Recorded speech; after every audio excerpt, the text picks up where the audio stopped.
One of the more bizarre passages in Isaiah is found in chapter 20, when he was commanded to go naked and barefoot for 3 years as a sign and wonder to Egypt and Ethiopia. Let's look at why he was told to do this. In the same year that Assyria invaded Judah and conquered the city of Ashdod on the Mediterranean coast, Judah appealed to Egypt for help. Egypt and Ethiopia were under the same king at that time, so the Jews were appealing to Ethiopia as well.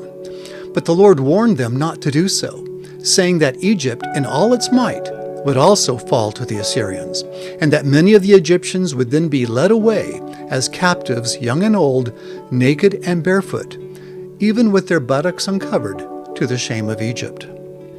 So Isaiah was told to become a type of a living sign to the Jews. Don't go asking Egypt for help, because they're going to have problems of their own. And of course, Isaiah was right. The Egyptians were conquered by Assyria shortly thereafter. But did Isaiah really go naked? Inscriptions on Assyrian statues show the fate of their prisoners.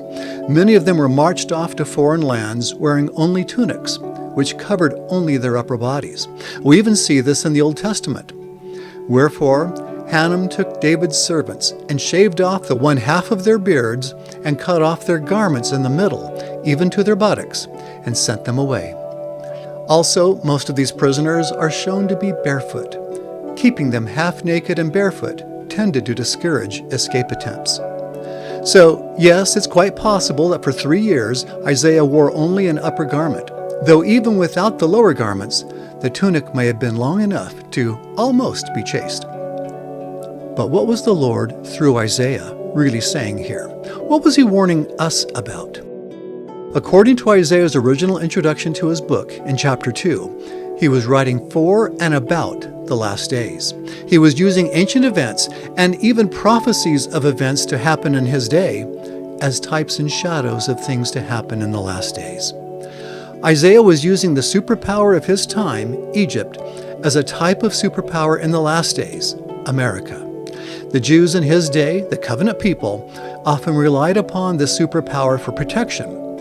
In our day, America has protected the religious freedom of many people, including, of course, the covenant people.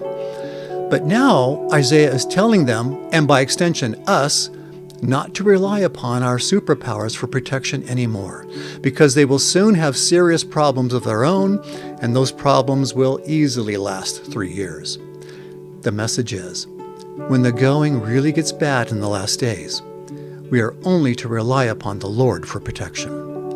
And as Isaiah reveals in many places, the Lord will come through. He will perform miracles through his servants to sustain and protect those who faithfully wait upon him. The entire chapters of Isaiah 36 and 37, where all Jerusalem waits upon the Lord for protection from the Assyrians, is an example. And it's also a prophecy for the last days. Counterintuitively, Jerusalem did not take up arms against the Assyrians, and yet Jerusalem was the only city not to be conquered. In fact, the Assyrian army never laid a foot inside Jerusalem. Isaiah said, "But they that wait upon the Lord shall renew their strength. They shall mount up with wings as eagles. They shall run and not be weary, and they shall walk and not faint."